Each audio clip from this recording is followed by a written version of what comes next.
তো বন্ধুরা, আমরা এখন আমাদের কাজের উদ্দেশ্যে বেরিয়েছি। সেই কাজটা হচ্ছে এখন আমরা যাব সল্টলেকের দিকে যাব। তো সল্টলেক দিকে যাওয়ার আগে এটা হচ্ছে হিডকো ভবনের মানে হিডকো এরিয়ার মধ্যে এই সমস্ত বিল্ডিংয়ের কাজগুলো সব করা হয়েছে। খুব সুন্দর সুন্দর সব দেখার মতো বিল্ডিং আছে এখানে। তো আমরা এই রাস্তা দিয়েই পার হয়ে যাব আমাদের নতুন সাইট সল্টলেকে। তো ওই সল্টলেকে আমাদের ছাদের ওপর রুফের কাজ হবে। তো রুফের 11.5 mm ল্যামিনেট গ্লাস পেস্টিংয়ের কাজ হবে। তো 11.5 mm ল্যামিনেট গ্লাস কীভাবে লাগানো হচ্ছে তো এই ভিডিওর মধ্যে আজকে আমরা দেখাবো।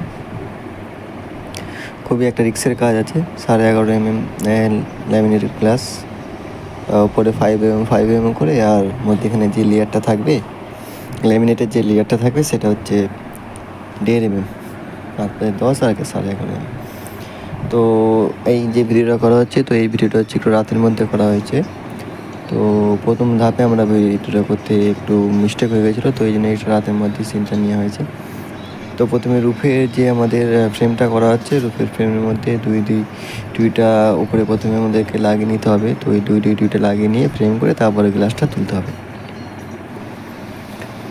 তো এইভাবে আমাদের বাইরে পজিশনে কাজ হচ্ছে। তো বাইরে পজিশনের কাজের জন্যে এই দেখুন, ওই যে গ্লাসটা লাগানো আছে, রুফের গ্লাসটা 2-1 এর উপরে বসানো আছে, আর এইদিকে বাইরে ঝুলে লাগাচ্ছে।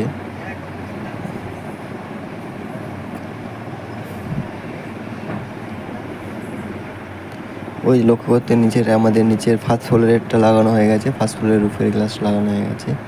তো ফার্স্ট ফ্লোরের রুফের গ্লাস লাগানোর পরই আমাদের সেকেন্ড ফ্লোরের রুফের গ্লাসটা লাগাতে হবে।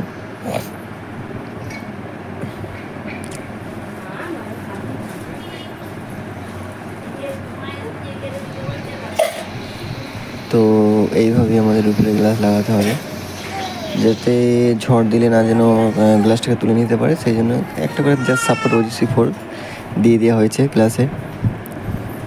দেখুন, এই যে গ্লাসটা লাগানো আছে, ল্যামিনেট গ্লাস লাগানো হচ্ছে।